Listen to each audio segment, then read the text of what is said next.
Hindenburg report आने के बाद सिर्फ 2 दिन के अंदर ही अडानी को 4.2 लाख करोड़ रुपए का नुकसान हो चुका है। सिर्फ 2 दिन के अंदर ही 120 बिलियन डॉलर की संपत्ति वाले अडानी की संपत्ति में से 48 बिलियन डॉलर जमीन के नीचे से खिसक गए। 120 बिलियन डॉलर में से 48 बिलियन डॉलर सिर्फ 2 दिन में। तो सवाल यह है कि आगे क्या होगा। ऐसे ही निकोला कंपनी पर जब हिंडनबर्ग रिपोर्ट ने खुलासा किया था तो उसकी संपत्ति भी 34 बिलियन डॉलर से 1 बिलियन डॉलर पर आ गई थी। अब अंदाजा लगाया जा सकता है कि अडानी की बर्बादी सिर्फ यही नहीं रुकने वाली। और सिर्फ अडानी का जहाज ऐसा नहीं है जो हिंडनबर्ग की रिपोर्ट के बाद डूबेगा। उस जहाज में जो बाकी लोग सवार थे वे भी डूबते जा रहे हैं। इनमें सबसे बड़े ग्राहक थे स्टेट बैंक ऑफ इंडिया और LIC। सिर्फ 2 दिन के भीतर ही LIC के 18,000 करोड़ रुपए डूब गए। LIC के ये पैसे LIC के नहीं है, अडानी के भी नहीं है। ये पैसे हजारों टैक्स पेयर्स का पैसा है। LIC ने अडानी ग्रुप में 74,000 करोड़ रुपए लगाए थे। इनमें से 18,000 करोड़ रुपए समझिए 2 दिन में उड़ चुके हैं। SBI ने भी अडानी को हजारों करोड़ रुपए का लोन दे रखा था जो अब डूबने की कगार पर है।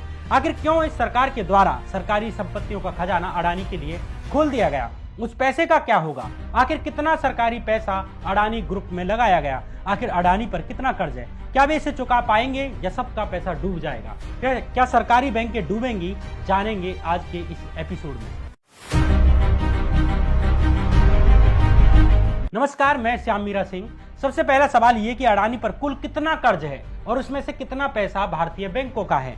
विदेशी ब्रोकरेज हाउस CLSA के अनुसार अडानी पर कुल 2 लाख करोड़ रुपए का कर्ज है, यानी करीब 24 बिलियन डॉलर। इस 2 लाख करोड़ रुपए में से करीब 81,200 करोड़ रुपए भारतीय बैंकों का कर्ज है। इसमें भी प्राइवेट बैंकों से ज्यादा सरकारी बैंकों का कर्ज है। कुछ रिपोर्ट्स के अनुसार इन सरकारी बैंकों में भी सबसे ज्यादा पैसा यानी कि 40% पैसा सिर्फ SBI का है।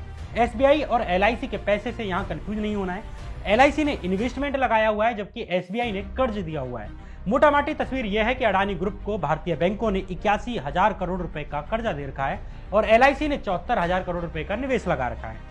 अब जब 2 दिन में ही अडानी की 120 बिलियन डॉलर की संपत्ति में से 48 बिलियन डॉलर उड़ चुके हैं तो वैसे में इन बैंकों और LIC के पैसे की डूबने की पूरी संभावना लगाई जा रही है। इसमें भी कमाल की बात यह है कि कई बार पूछने के बाद भी SBI खुलासा नहीं कर रही है कि उसने अडानी को कितने रुपए का कर्ज दे रखा है। लेकिन भले ही सरकारी बैंकें ये ना बताएं कि उन्होंने अडानी को कितना कर्ज दिया है, लेकिन इन अडानी के शेयरों के गिरने के साथ साथ इन बैंकों के खुद के अपने शेयर भी डूबते जा रहे हैं। जैसे इन 2 दिनों के भीतर ही बैंक ऑफ बड़ौदा के शेयरों में 7% गिरावट आई है, जबकि SBI का शेयर 4.69% गिर चुका है।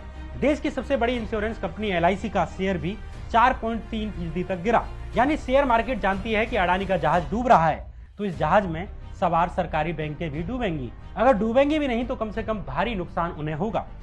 इसके अलावा जब अडानी का जहाज डूबेगा तो देश की इकोनॉमी पर भी प्रभाव पड़ेगा। इसलिए इसे सिर्फ ऐसे मत देखिए कि स्टॉक मार्केट में ही हलचल चल रही है, जबकि सच यह है कि यह हलचल अप्रत्यक्ष रूप से आपके घरों तक भी पहुंचेगी। लेकिन इसका जिम्मेदार कौन है? हालांकि भले ही विदेशी ब्रोकरेज हाउस CLSA के अनुसार अडानी पर कुल 2 लाख करोड़ रुपए के करीब कर्ज है, लेकिन क्रेडिट स्विस नाम की क्रेडिट रेटिंग एजेंसी ने तो यह भी कहा है कि अडानी पर 2,20,000 करोड़ रुपए का कर्ज है, जो अडानी द्वारा खरीदी गई अंबुजा सीमेंट कंपनी के बाद 40,000 करोड़ रुपए और बढ़कर 2,60,000 करोड़ रुपए हो सकता है। वहीं क्रेडिट साइट्स के अनुसार अडानी की संपत्ति डीपली ओवर लेवरेज्ड है, यानी कि मतलब यह है कि अडानी ग्रुप कर्ज में डूबा हुआ है। क्रेडिट साइट्स ने यह भी कहा कि सबसे खराब स्थिति में अडानी कर्ज के भंवर में फंस सकते हैं और डिफॉल्ट भी कर सकते हैं। फिलहाल प्रधानमंत्री मोदी से अच्छे संबंध होने के चलते शेयर मार्केट में अडानी ग्रुप की कंपनियां अच्छा परफॉर्मेंस कर रही थीं, लेकिन अब हिंडनबर्ग रिपोर्ट ने अडानी और मोदी के गठबंधन के इस फूले हुए गुब्बारे को फोड़ दिया तो अडानी के शेयर इतने गिर चुके हैं कि 2 दिन में ही 4,20,000 करोड़ रुपए का उन्हें नुकसान हो चुका है। आने वाले दिनों में क्या होने जा रहा है इसकी कल्पना भी भयंकर है। वैसे में सवाल उठना लाजमी है कि SBI, बैंक ऑफ बड़ौदा और LIC जैसी सरकारी कंपनियों का क्या होगा, इनके पैसे का क्या होगा, क्योंकि ये पैसा अडानी या मोदी का नहीं है बल्कि जनता का है। दूसरा सवाल ये कि कौन है, आखिर कौन है जो SBI जैसी बैंकों को मजबूर करता है कि वे कर्ज में डूबते हुए अडानी को और कर्जा देते चले जाएं। इसके पीछे की एक छोटी सी कहानी से आप इसे समझ सकते हैं। सबसे पहले इस तस्वीर को देखिए, ये साल 2014 की तस्वीर है। साल 2014 के नवंबर महीने में भारतीय प्रधानमंत्री मोदी G20 के शिखर सम्मेलन में भाग लेने के लिए ऑस्ट्रेलिया के क्वींसलैंड पहुंचे। G20 शिखर सम्मेलन में भाग लेने के बाद अडानी, मोदी और SBI की हेड अरुंधति भट्टाचार्य ऑस्ट्रेलिया में एक ब्रेकफास्ट मीटिंग पर मिलते हैं। इस मीटिंग के बाद अडानी ने घोषणा की कि SBI उनके ऑस्ट्रेलिया वाले कूल प्रोजेक्ट के लिए $1 बिलियन का लोन देने जा रही है। मतलब एक तरह से एसबीआई ने ही घोषणा की कि वो अडानी के ऑस्ट्रेलिया वाले प्रोजेक्ट के लिए करीब 8,000 करोड़ रुपए का कर्ज देने जा रही है। लेकिन ऑस्ट्रेलिया और भारत दोनों में ही इसकी भारी आलोचना हुई। दरअसल ऑस्ट्रेलिया में कोल माइंस के खिलाफ भारी सेंटीमेंट्स हैं। वहां की जनता अडानी के कोल प्रोजेक्ट का विरोध कर रही थी। जब एसबीआई ने 1 बिलियन कर्ज देने की बात कही थी तो वहां के लोगों ने एसबीआई का विरोध शुरू कर दिया। जिन विदेशी कंपनियों ने एसबीआई में निवेश लगा रखा था, अब ऑस्ट्रेलिया के लोगों ने उन पर दबाव बनाना शुरू कर दिया और इस दबाव के कारण एसबीआई को ये कर्ज देने से पीछे हटना पड़ा। अब ऑस्ट्रेलिया की उस मीटिंग से जिसमें मोदी, अडानी और एसबीआई की हेड भट्टाचार्य बैठी हुई हैं, उससे अंदाजा लगा सकते हैं कि वो कौन है जो अडानी के लिए राजनीतिक संरक्षण देने का काम कर रहा है। भले ही बैंक डूबे तो डूबे, लेकिन अडानी के लिए भारत की सरकारी बैंकें ऐसे खोल दी गई हैं जैसे उनकी ही दुकान का गल्ला हो, जिससे वे जब चाहे जितना चाहे पैसा निकाल सकते हैं।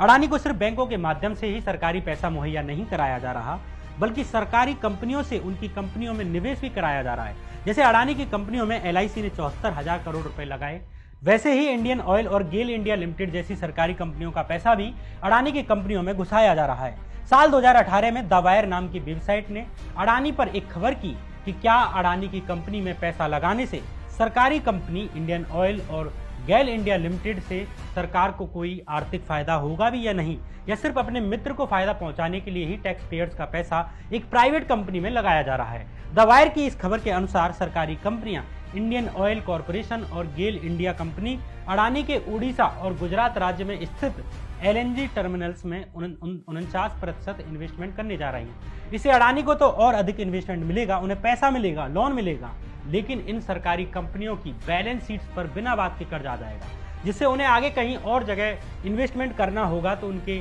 पास निवेश करने के लिए पैसे नहीं होंगे, उनके निवेश करने की क्षमता घट जाएगी। द वायर मीडिया संस्थान ने सवाल किया कि आखिर सरकारी कंपनियां एक प्राइवेट कंपनी में यानी कि अडानी की कंपनी में इतना पैसा क्यों लगाने जा रही हैं? क्योंकि इन सरकारी कंपनियों में टैक्स पेयर्स का जमा किया गया पैसा होता है, इसलिए ये सवाल पूछना जायज है कि उसका उपयोग जनहित में हो रहा है या किसी प्राइवेट कंपनी को फायदा पहुंचाने के लिए यूज किया जा रहा है। लेकिन सरकार से पूछे गए इन सवालों पर भी सरकार से पहले अडानी नाराज हो गए। अडानी ने द वायर पर 100 करोड़ रुपए का मुकदमा कर दिया। मतलब कि एक जायज सवाल पूछने पर भी एक मीडिया वेबसाइट पर 100 करोड़ रुपए का हर्जाना मांगने वाला केस ठोक दिया गया। दरअसल हिंडनबर्ग की रिपोर्ट ना आती तो अडानी का साम्राज्य अपने मित्रगणों की मदद से ऐसे ही फलता फूलता रहता, लेकिन हिंडनबर्ग ने बीच में आकर मामला बिगाड़ दिया। अडानी के लिए ये रूटीन काम था कि कोई मीडिया संस्थान जैसे ईपीडब्ल्यू, क्विंट, द वायर या न्यूज क्लिक जैसे संस्थान जैसे ही उनके खिलाफ कोई खबर करे, तुरंत ही उन पर मानहानि के करोड़ों रुपए का केस कर दिया जाए। जब ये मामले अदालत में जाते हैं तो कोर्ट भी ये कह देता है कि जब तक ये मामले कोर्ट में चल रहे हैं तो ये संस्थान अडानी के खिलाफ कुछ नहीं लिखेंगे। अडानी ने अब तक ऐसे ही भारतीय पत्रकारों को गुजरात की लोकल अदालतों के चक्कर लगवा कर उनका मुंह बंद करवाया। ऊपर से सरकार भी इन मीडिया संस्थानों के दफ्तरों में ईडी के छापे मरवा देती थी। इस तरह गोदी मीडिया के अलावा बची हुई मीडिया भी सरकार और अडानी के द्वारा दबा के रखी गई। इसलिए मोदी और अडानी के खिलाफ कोई बड़ी खबर नहीं आ पाती थी। लेकिन इस बार हिंडनबर्ग ने आकर बीच में मूड खराब कर दिया, क्योंकि हिंडनबर्ग के दफ्तरों में ईडी नहीं भेजी जा सकती, क्योंकि वो तो अमेरिका में है, भारत में नहीं है। और अमेरिका में बैठे बैठे ही उसने अडानी के जहाज में लीक कर दिया। ऊपर से जब अडानी ग्रुप ने स्टेटमेंट जारी करते हुए धमकाया कि कानूनी कार्रवाई करेंगे, तो उसने उल्टा कह दिया कि स्वागत है, आओ हम अमेरिका में रहते हैं, हम पर केस करो, हम अपनी रिपोर्ट पर कायम हैं। लेकिन सवाल यह है कि अडानी का जहाज तो डूब रहा है, लेकिन अब एलआईसी और एसबीआई का क्या होगा? एलआईसी ने तो पहले ही 2 दिन में अपने 18,000 करोड़ रुपए खो दिए, आगे और कितना सरकारी पैसा डूबेगा? ये सवाल सरकार से बार बार पूछने का है कि इसकी जिम्मेदारी कौन लेगा? मोदी को अडानी से फायदा पहुंचता है, ये प्रधानमंत्री बनते हैं और उद्योगपतियों के दम पर चुनाव लड़ते हैं। उन्हीं उद्योगपतियों के टीवी चैनलों पर मोदी के लिए बार बार माहौल बनाया जाता है। इसके बदले मोदी उद्योगपतियों को लाभ पहुंचाते हैं, उनके सामने सरकारी खजाना खोलकर रख देते हैं। लेकिन सवाल यह है कि ये सरकारी पैसा किसका है? क्या ये प्रधानमंत्री का है, उनके सांसदों ने कमाया था? क्या ये अडानी के पैतृक परिवार ने जमा करके रखा हुआ था? ये पैसा है किसका? जवाब है जनता का, टैक्स पेयर्स का। सरकारी कंपनियों में जनता के टैक्स का पैसा है। जब पैसा जनता का है तो उसे सिर्फ 1-2 उद्योगपतियों के हित में क्यों खर्च किया जाता है? चुनाव के लिए, क्या देश के लिए, क्या विकास के लिए, या सत्ता पाने के लिए? दूसरा सवाल यह है कि अगर अडानी डूबे तो एलआईसी और एसबीआई का पैसा डूबेगा, और एलआईसी और एसबीआई का पैसा डूबेगा मतलब जनता का पैसा डूबेगा।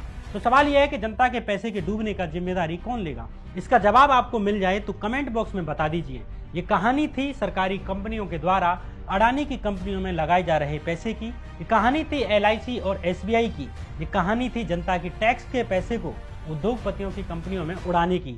आप अडानी पर बनाई मेरी सीरीज जिसमें 4 एपिसोड हैं उसको भी देख सकते हैं। उसमें जान पाएंगे कि अडानी का उदय कैसे हुआ और कैसे एक उद्योगपति को बार बार मोदी सरकार के द्वारा फायदा पहुंचाया जाता रहा। फिर कोई दूसरी कहानी लेकर आऊंगा। आप इस चैनल को सब्सक्राइब कर सकते हैं, इसे लाइक कर सकते हैं। तब तक के लिए नमस्कार।